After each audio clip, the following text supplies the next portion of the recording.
السلام علیکم۔ رات کے 8 بجے ہیں۔ یہ ریڈیو پاکستان ہے۔ خبرنامے کے ساتھ میں ہوں عمرانہ ناہید اور میں ہوں ایاز اسلم۔ پہلے اہم خبروں کا خلاصہ۔ عام انتخابات کے لیے کاغذات نامزدگی منظور یا مسترد ہونے کے خلاف اپیلوں کی وصولی کا عمل بدھ تک جاری رہے گا۔ نگران وزیر صحت نے کہا ہے کہ حکومت صحت کے شعبے میں بہتری کے لیے ڈیجیٹلائزیشن پروگرام پر کام کر رہی ہے۔ باجوڑ اور آوران کے اضلاع میں سیکیورٹی فورسز کی کارروائیوں میں 8 دہشت گرد ہلاک ہو گئے ہیں۔ افغان باشندوں سمیت غیر قانونی طور پر مقیم غیر ملکی شہریوں کی ان کے ممالک کو واپسی باوقار اور محفوظ طریقے سے جاری ہے۔ پاکستان کو رواں مالی سال کے پہلے 4 مہینوں کے دوران مختلف ممالک کو آئی ٹی خدمات کی فراہمی سے 89 کروڑ 30 لاکھ ڈالر کی آمدن حاصل ہوئی ہے۔ پنجاب حکومت نے اشیاء ضروریہ کی شفاف طریقے سے خریداری یقینی بنانے کے لیے ای خریداری نظام کا آغاز کر دیا ہے۔ بھارت میں کئی خواتین کھلاڑیوں نے ہراسانی کے خلاف احتجاجاً اپنے تمغے واپس کر دیے ہیں۔ غزہ میں 7 اکتوبر سے اب تک شہید فلسطینیوں کی تعداد 22,000 سے بڑھ گئی ہے۔ شمالی کوریا اپنی عسکری صلاحیت میں اضافے کے لیے مزید 3 جاسوس مصنوعی سیارے خلا میں بھیجے گا۔ 36ویں 7 روزہ federal cup national ranking tennis championship کل اسلام آباد میں شروع ہوگی۔ اور اردو زبان کے مایہ ناز شاعر اور مصنف مولانا الطاف حسین حالی کی آج 109ویں برسی ہے۔ اور اب خبروں کی تفصیل کے لیے پہلے عمرانہ ناہید۔ عام انتخابات کے لیے کاغذات نامزدگی منظور یا مسترد ہونے کے خلاف اپیلوں کی وصولی کا عمل بدھ تک جاری رہے گا۔ ان اپیلوں پر فیصلے آئندہ ماہ کی 10 تاریخ تک کیے جائیں گے۔ امیدواروں کی ابتدائی فہرست آئندہ ماہ کی 11 تاریخ کو شائع کی جائے گی اور امیدوار اپنے کاغذات نامزدگی آئندہ ماہ کی 12 تاریخ تک واپس لے سکیں گے۔ انتخابی نشانات آئندہ ماہ کی 13 تاریخ کو جاری ہوں گے اور عام انتخابات کے لیے 8 فروری کو ووٹ ڈالے جائیں گے۔ خواتین اور غیر مسلموں کی مخصوص نشستوں کے نظر ثانی شدہ شیڈول کے مطابق کاغذات نامزدگی کی جانچ پڑتال کی آخری تاریخ اگلے مہینے کی 13 ہے، جبکہ ریٹرننگ افسروں کے فیصلوں کے خلاف اپیل دائر کرنے کی آخری تاریخ آئندہ ماہ کی 16 ہے۔ مخصوص نشستوں پر امیدواروں کی نظر ثانی شدہ فہرست آئندہ ماہ کی 20 تاریخ کو شائع کی جائے گی اور امیدوار 22 تاریخ تک کاغذات واپس لے سکتے ہیں۔ امیدواروں کی حتمی فہرست آئندہ ماہ کی 23 تاریخ کو جاری کی جائے گی۔ الیکشن کمیشن نے عام انتخابات کے حوالے سے شکایات کے اندراج اور ان کے ازالے کے لیے election monitoring and control centre قائم کیے ہیں۔ عوامی شکایات کے فوری حل کے لیے یہ مراکز اسلام آباد سمیت صوبائی، ڈویژنل اور ضلعی سطح پر قائم کیے گئے ہیں۔ الیکشن کمیشن کے ترجمان کے مطابق شکایات کے فوری ازالے اور حل کے لیے الیکشن مانیٹرنگ اور کنٹرول سینٹرز میں تربیت یافتہ عملہ تعینات کیا گیا ہے۔ کنٹرول رومز ابتدائی نتائج، ریٹرننگ افسران اور ضلعی ریٹرننگ افسران سمیت متعلقہ عملے اور افراد کے ساتھ رابطہ قائم رکھیں گے۔ لوگ عام انتخابات کے حوالے سے شکایات complaints@ecp.gov.pk پر ای میل کر سکتے ہیں یا واٹس ایپ نمبر 0327 50 50 610 پر بھیج سکتے ہیں۔ شکایات درج کرانے والوں کی سہولت کے لیے ایک ہیلپ لائن 111-327-000 قائم کی گئی ہے، جو ابتدائی طور پر صبح 8 بجے سے شام 6 بجے تک فعال رہے گی۔ نگراں وزیر صحت ڈاکٹر ندیم جان نے کہا ہے کہ حکومت صحت کے شعبے میں بہتری لانے کے لیے ڈیجیٹلائزیشن پروگرام پر کام کر رہی ہے۔ انہوں نے آج اسلام آباد میں ایک سیمینار سے خطاب کرتے ہوئے کہا کہ جامع اصلاحات کے لیے صوبوں کے تعاون سے صحت سے متعلقہ تفصیلات کو مربوط بنایا جا رہا ہے۔ نگراں وزیر نے کہا کہ ڈیجیٹلائزیشن پروگرام سے مستقبل کے چیلنجز کے لیے مستند، جامع اور شفاف نتائج کے حصول میں مدد ملے گی۔ انہوں نے امید ظاہر کی کہ ڈیجیٹل ہیلتھ سینٹر ملک میں جاری تمام پروگراموں میں اصلاحات اور بہتری کے لیے بھی معاون ثابت ہوگا۔ سیکیورٹی فورسز نے ضلع باجوڑ کے علاقے بٹوار میں پاک افغان سرحد پر دراندازی کی کوشش کرنے والے 3 دہشت گردوں کو ہلاک کر دیا۔ فوج کے شعبہ تعلقات عامہ کے مطابق دہشت گردوں سے اسلحہ، گولہ بارود اور دھماکہ خیز مواد بھی برآمد ہوا۔ 30 اور 31 دسمبر کی درمیانی شب ایک اور واقعے میں افغانستان سے دہشت گردوں نے شمالی وزیرستان کے علاقے اسپنوام کے علاقے میں پاکستانی سرحدی چوکی پر فائرنگ کی۔ سیکورٹی فورسز نے بھرپور جوابی کارروائی کرتے ہوئے دہشت گردوں کو منہ توڑ جواب دیا اور انہیں شدید نقصان پہنچایا۔ تاہم فائرنگ کے تبادلے کے دوران نائک عبدالرؤف نے بہادری سے لڑتے ہوئے جام شہادت نوش کیا۔ پاکستان عبوری افغان حکومت سے مؤثر سرحدی نظام کو یقینی بنانے کا مسلسل مطالبہ کر رہا ہے۔ توقع ہے کہ عبوری افغان حکومت اپنی ذمہ داریاں پوری کرے گی اور دہشت گردوں کی جانب سے پاکستان کے خلاف تخریبی کارروائیوں کے لیے اپنی سرزمین استعمال نہیں ہونے دے گی۔ سیکورٹی فورسز نے آوران کے علاقے مشکئی میں خفیہ اطلاع پر کی گئی ایک کارروائی میں بھی 5 دہشت گرد ہلاک کر دیے ہیں۔ فوج کے شعبہ تعلقات عامہ کے مطابق کارروائی کے دوران شدید فائرنگ کا تبادلہ ہوا اور دہشت گردوں کے ٹھکانے سے ہتھیار، گولہ بارود اور دھماکہ خیز مواد بھی برآمد کیا گیا۔ علاقے میں موجود دوسرے دہشت گردوں کے خاتمے کے لیے کارروائی کی گئی۔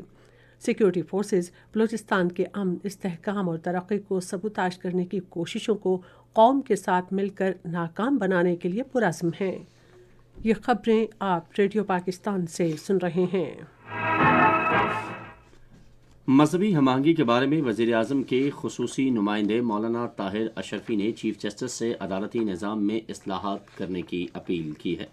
تفصیلات سنتے ہیں ریڈیو پاکستان لاہور کے نمائندے قاسم بخاری سے۔ وزیر اعظم کے نمائندے خصوصی حافظ طاہر اشرفی نے کہا ہے کہ سانحہ 9 مئی کے مجرموں کو قرار واقعی سزا ملنی چاہیے۔ آج لاہور میں ذرائع ابلاغ کے نمائندوں سے گفتگو کرتے ہوئے انہوں نے نظام میں اصلاحات کی ضرورت پر زور دیا۔ انہوں نے کہا کہ خلافت راشدہ کے نظام میں اقلیتوں کے حقوق کا تحفظ بہت ضروری ہے۔ ہاں، ہم سب مل کے اس ملک کے اندر جو اس کا حقیقی نظام ہے، خلافت راشدہ کا نظام ہے، جو نظام مصطفیٰ ہے، اور اس کا تصور بھی غلط پیش کیا گیا ہے کہ صرف یہ کوڑے ماریں گے، گردنیں اتار دیں گے۔ سب سے پہلے حاکم کی ذمہ داری تعلیم، صحت اور اناج دینے کی ہے، خوراک مہیا کرنے کی ہے، کوئی بھوکا نہ سوئے۔ انہوں نے بتایا کہ وزیر اعظم انوار الحق کاکڑ نے فلسطین کے مظلوم عوام سے اظہار یکجہتی کرتے ہوئے پاکستان میں سال نو کی ہر قسم کی تقریبات کے انعقاد پر پابندی عائد کی ہے۔ انہوں نے کہا کہ معصوم فلسطینیوں کے لیے پاکستان سے امدادی سامان بھی بھجوایا گیا ہے۔ حافظ طاہر اشرفی نے کہا کہ افواہیں اور جھوٹی خبریں گھروں کو تباہ کر رہی ہیں۔ قاسم بخاری، ریڈیو پاکستان، لاہور۔ افغان باشندوں سمیت دیگر غیر قانونی طور پر مقیم غیر ملکیوں کی ان کے ملکوں کو باوقار اور محفوظ انداز میں واپسی کا عمل جاری ہے۔ اس حوالے سے مزید تفصیل ریڈیو پاکستان پشاور کے نمائندے متی اللہ سے۔ افغان باشندوں کی بڑی تعداد روزانہ کی بنیاد پر پاک افغان سرحد کے ذریعے اپنے وطن افغانستان واپس جا رہی ہے۔ گزشتہ 24 گھنٹوں کے دوران مجموعی طور پر 966 افغان شہری، جن میں 378 مرد، 276 خواتین اور 312 بچے شامل تھے، 57 ٹرکوں کے ذریعے اپنے وطن واپس چلے گئے۔ اب تک پاکستان میں غیر قانونی طور پر مقیم کل 4,54,446 افغان شہری افغانستان واپس جا چکے ہیں۔ سینٹ کا اجلاس کل پارلیمنٹ ہاؤس اسلام آباد میں پھر شروع ہوگا۔ ایوان بالا میں اہم معاملات پر بحث کے علاوہ قانون سازی کی جائے گی۔ پنجاب حکومت نے ضروری اشیاء کی شفاف انداز میں خریداری یقینی بنانے کے لیے الیکٹرانک خریداری کا نظام شروع کیا ہے۔ پنجاب کے انفارمیشن ٹیکنالوجی بورڈ کے چیئرمین نے ایک بیان میں کہا کہ آن لائن خریداری سے غیر ضروری تاخیر اور بے ضابطگیوں کا بھی خاتمہ ہوگا۔ خیبر پختونخوا حکومت نے جاری شدید سرد موسم اور اساتذہ کی آئندہ عام انتخابات کے لیے تربیت میں مصروفیت کی وجہ سے موسم سرما کی تعطیلات میں آئندہ اتوار تک توسیع کر دی ہے۔ اس حوالے سے پشاور میں نوٹیفکیشن بھی جاری کر دیا گیا ہے۔ ٹریفک پولیس نے برف باری کے موسم میں مری کے لیے ایک جامع حکمت عملی کا اعلان کیا ہے۔ منصوبے کے مطابق شہر میں بھاری ٹریفک کا داخلہ بند رہے گا اور بہت سی جگہوں کو کار پارکنگ کے لیے مختص کر دیا گیا ہے۔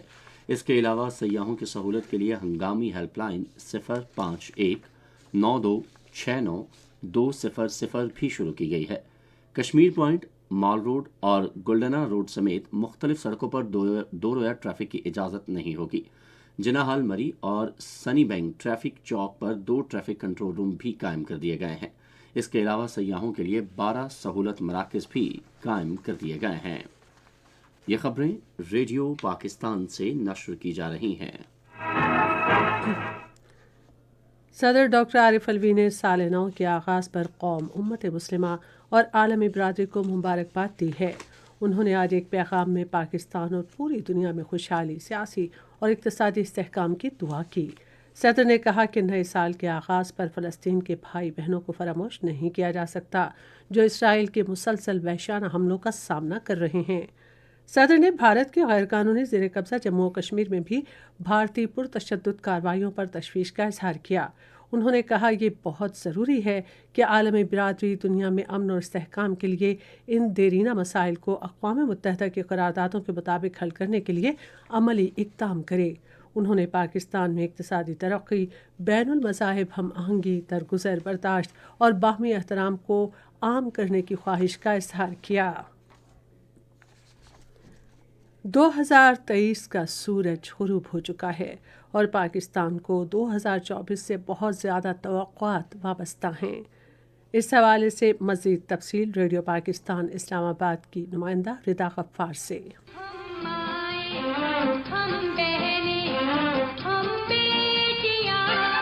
ختم ہونے والے سال کے دوران پاکستان نے مختلف شعبوں میں بہت سے سنگ میل عبور کیے۔ خصوصاً پاکستانی خواتین نے کئی شعبوں میں اعلیٰ کارکردگی کا مظاہرہ کیا۔ دبئی کے مادام تساؤ عجائب گھر میں سابق وزیر اعظم بے نظیر بھٹو کا مجسمہ کسی پاکستانی شخصیت کا پہلا مجسمہ ہے۔ بیرون ملک مقیم پاکستانیوں کو نمائندگی ملی کیونکہ مارچ میں برطانوی پاکستانی سفارتکار فوزیہ یونس ٹورانٹو میں قونصل جنرل مقرر ہونے والی پہلی برطانوی مسلمان ہیں۔ لاہور ہائی کورٹ بار ایسوسی ایشن کے انتخابات میں صباحت رضوی سیکرٹری منتخب ہوئی، جو 1893 میں بار ایسوسی ایشن کے قیام کے بعد یہ کسی خاتون کی پہلی کامیابی ہے۔ جسٹس مسرت ہلالی نے پشاور ہائی کورٹ کی پہلی خاتون چیف جسٹس کے عہدے کا حلف اٹھایا، جس کے بعد وہ سپریم کورٹ کی دوسری خاتون جج بن گئیں۔ نئے حلف اٹھانے والے چیف جسٹس آف پاکستان قاضی فائز عیسیٰ کی طرف سے اکاڑا کی ایڈیشنل ڈسٹرکٹ اینڈ سیشن جج جزیلہ اسلم کو سپریم کورٹ کی پہلی خاتون رجسٹرار تعینات کیا گیا۔ پاکستان پیپلز پارٹی کی سعدیہ دانش گلگت بلتستان اسمبلی کی پہلی بلا مقابلہ خاتون ڈپٹی اسپیکر منتخب ہوئیں۔ متحدہ قومی موومنٹ پاکستان کی رکن اسمبلی رانا انصار سندھ اسمبلی میں پہلی خاتون اپوزیشن لیڈر مقرر ہوئیں۔ نمیرہ سلیم نے خلا میں پہنچنے والی پہلی پاکستانی خاتون کا اعزاز حاصل کر کے تاریخ رقم کی۔ کھیلوں کے شعبے میں 28 سالہ حجاب زاہد ملتان سلطانز کے عہدے پر فائز ہونے والی پہلی خاتون جنرل مینیجر بن گئی۔ معروف کو پیمان نائلہ قیانی ختم ہونے والے سال میں 8000 میٹر سے بلند 10 چوٹیاں سر کرنے والی پہلی خاتون کو پہما بن گئی۔ خیبر پختونخوا کے علاقے سوات میں لڑکیوں نے رکاوٹوں اور پابندیوں کے باوجود قبل تحصیل میں خواتین کا پہلا کرکٹ میچ کھیلا۔ خواتین نے شوبز کی صنعت میں بھی اپنی صلاحیتوں کا لوہا منوایا اور عروج آفتاب گزشتہ سال اعلیٰ گریمی ایوارڈ جیتنے والی پاکستانی بننے کے بعد گریمی میں پرفارم کرنے والی ملک کی پہلی فنکارہ بھی بن گئیں۔ مذہبی اور صنفی اقلیتوں نے بھی نئے ریکارڈ قائم کیے اور سمرین عامر خیبر پختونخوا کی پہلی مسیحی خاتون اور ایڈیشنل SHO تعینات ہوئیں۔ ختم ہونے والے سال میں خواجہ سراؤں کو باضابطہ طور پر بے نظیر انکم سپورٹ پروگرام میں شامل کیا گیا، جو اس پروگرام سے مستفید ہونے والے غریب افراد کی اپنی نوعیت کی پہلی مثال ہے۔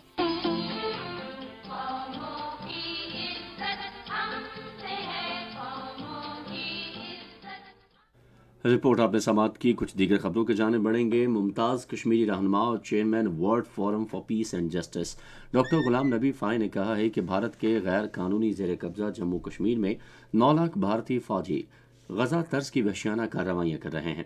انہوں نے آج ایک بیان میں کہا کہ مقبوضہ جموں کشمیر میں انسانی حقوق کی خلاف ورزیوں کے سامنے کوسوو، بوسنیا اور مشرقی تیمور میں ہونے والے مظالم بھی ہچ نظر آتے ہیں، جن میں بیرونی مداخلت کرنا پڑ گئی تھی۔ انہوں نے کہا کہ بڑی طاقتیں اور اقوام متحدہ بدستور خاموش تماشائی بنی ہوئی ہے، یہاں تک کہ مقبوضہ کشمیر میں امتیازی سلوک اور پرتشدد کارروائیوں کی اخلاقی طور پر بھی مذمت نہیں کی جا رہی، جیسا کہ جنوبی افریقہ میں نسلی عصبیت کے بدترین برسوں میں کیا گیا۔ ڈاکٹر غلام نبی فائیں نے کہا کہ جینوسائیڈ واچ کے صدر ڈاکٹر گریگوری اسٹینٹن نے دنیا کو 2021 میں خبردار کیا تھا کہ بھارتی حکومت کی مقبوضہ کشمیر میں کارروائیاں بربریت کی عظیم مثال ہے۔ یہ صورتحال نسل کشی کی طرف جا رہی ہے۔ بھارت کے غیر قانونی طور پر زیر قبضہ جموں کشمیر میں نیشنل کانفرنس کے صدر فاروق عبداللہ نے کہا ہے کہ پاکستان اور بھارت کے درمیان بامعنی مذاکرات علاقائی امن کے لیے ناگزیر ہیں۔ شوپیاں میں صحافیوں سے گفتگو کرتے ہوئے انہوں نے کہا کہ جب تک دونوں ممالک میز پر آ کر بات نہیں کرتے تب تک امن کا قیام ناممکن ہے۔ پونچھ میں شہری ہلاکتوں پر افسوس کا اظہار کرتے ہوئے فاروق عبداللہ نے کہا کہ ہم اپنے لوگوں کو نقصان پہنچا کر عسکریت پسندی کا مقابلہ نہیں کر سکتے۔ ادھر کشمیر میڈیا سروس نے آج جاری کردہ ایک رپورٹ میں کہا ہے کہ مقبوضہ جموں کشمیر کے عوام بی جے پی اور RSS کو اپنی شناخت چھیننے کی اجازت نہیں دیں گے۔ رپورٹ میں کہا گیا ہے کہ اگست 2019 کے بعد بی جے پی کے زیر قیادت بھارتی حکومت کی نافذ کردہ ہندتوا پالیسیوں سے علاقے کی مسلم اکثریتی حیثیت کو شدید خطرات لاحق ہیں۔ رپورٹ میں کہا گیا ہے کہ دفعہ 370 کے کیس میں بھارتی سپریم کورٹ کے فیصلے کے بعد ڈومیسائل قانون کے نفاذ، قابض فوجیوں کی مزید اراضی کی منتقلی، اسمبلی حلقوں کی حد بندی اور پنڈتوں اور درجہ فہرست ذاتوں کے لیے نشستیں مخصوص کرنے، ہندتوا کے حمایت یافتہ بھارت کی کاروباری شخصیات کو زمینیں الاٹ کرنے اور وادی کشمیر میں سیاسی سرگرمیوں کو روکنے کا مقصد علاقے میں آبادی کا تناسب تبدیل کرنا ہے۔ رپورٹ میں کہا گیا ہے کہ دفعہ 370 کی منسوخی کا اصل مقصد مقبوضہ علاقے میں غیر کشمیریوں کو آباد کرنا ہے۔ رپورٹ کے مطابق بھارت کے مذموم منصوبے کشمیر کے بارے میں اقوام متحدہ کی قراردادوں کی بھی کھلی خلاف ورزی ہے۔ بھارت میں خاتون ریسلر سمیت کئی خواتین کھلاڑیوں نے ریسلنگ فیڈریشن کے سابق سربراہ کی طرف سے ہراسانی کو اجاگر کرنے کے لیے اپنے تمغے واپس کر دیے ہیں۔ بھارت کی معروف خاتون ریسلر ونیش پھوگٹ نے وزیر اعظم نریندر مودی سے ملاقات کی۔ اجازت نہ ملنے پر اپنے 2 قیمتی ایوارڈ سڑک کنارے زمین پر چھوڑ دیے۔ انہوں نے اور کئی دوسری خواتین ریسلرز نے بتایا کہ بھارت کی ریسلنگ فیڈریشن کے سابق سربراہ برج بھوشن سنگھ کی کئی سال تک خواتین ریسلرز کو ہراساں کرتے رہے۔ ونیش پھوگٹ نے عالمی چیمپئن شپس، دولت مشترکہ کھیلوں اور ایشیائی کھیلوں میں تمغے جیتے تھے۔ وسطی غزہ میں گزشتہ 24 گھنٹے کے دوران گھروں پر اسرائیل کے جاری حملوں میں کم از کم 100 فلسطینی شہید اور تقریباً 300 زخمی ہو گئے۔ اسرائیل کی غزہ پر تقریباً 3 مہینے سے مسلسل وحشیانہ بمباری سے محصور فلسطینی علاقے میں 70% مکانات تباہ ہو چکے ہیں۔ اسرائیلی حملوں سے 200 سے زائد آثار قدیمہ اور تاریخی ورثے کے مقامات تباہ ہو چکے ہیں اور اس ناقابل بیان تباہی کی تاریخ میں مثال نہیں ملتی۔ ادھر اسرائیل کے جنگی طیاروں نے لبنان کے علاقوں بنت جبیل، مرواہن اور فاقلہ پر بھی حملے کیے ہیں۔ غزہ میں 7 اکتوبر سے شہید فلسطینیوں کی تعداد بڑھ کر 22,000 ہو گئی ہے، جبکہ 56,000 سے زیادہ افراد زخمی ہیں۔ اسلامی تعاون تنظیم نے ہیگ میں عالمی عدالت انصاف میں جنوبی افریقہ کی طرف سے اسرائیل کے خلاف فلسطینیوں کی نسل کشی کا مقدمہ دائر کرنے کے فیصلے کا خیر مقدم کیا ہے۔ تنظیم نے ایک بیان میں کہا ہے کہ اسرائیل ہزاروں فلسطینیوں کو شہید اور زخمی کر کے اور انہیں انسانی ہمدردی کے تحت امداد سے محروم رکھ کر نسل کشی کا مرتکب ہو رہا ہے۔ ادھر فلسطینی وزارت خارجہ نے عالمی عدالت انصاف پر زور دیا ہے کہ وہ اس مقدمے کی فوری سماعت کرے۔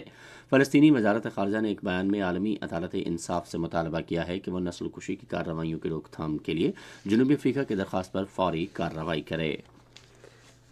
شاہ سلمان انسانی امداد اور ریلیف مرکز نے زلزلے سے متاثرہ افراد کی مدد کے لیے ترکی میں سعودی رضاکار لائف پروگرام کا آغاز کیا ہے۔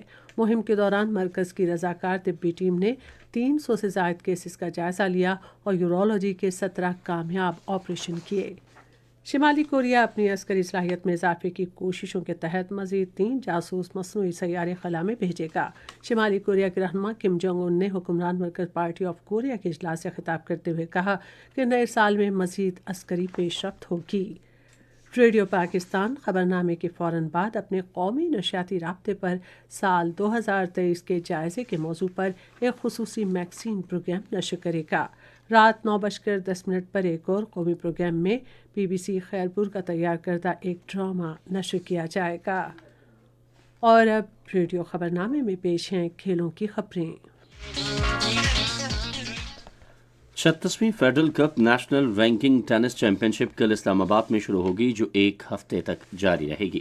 اس چیمپئن شپ میں صف اول کے قومی کھلاڑی مختلف کیٹیگریز میں اعلیٰ پوزیشن کے حصول کے لیے مقابلوں میں حصہ لیں گے۔ پاک فوج اور فرنٹیئر کو نارتھ میں ختم ہونے والے سال 2023 میں سوات، مالاکنڈ اور چترال کے علاوہ خیبر پختونخوا کے ضم شدہ اضلاع میں کھیلوں کی کئی سرگرمیوں کا اہتمام کیا ہے۔ ضم ہونے والے اضلاع کے نوجوانوں کی بڑی تعداد نے ان کھیلوں میں حصہ لیا اور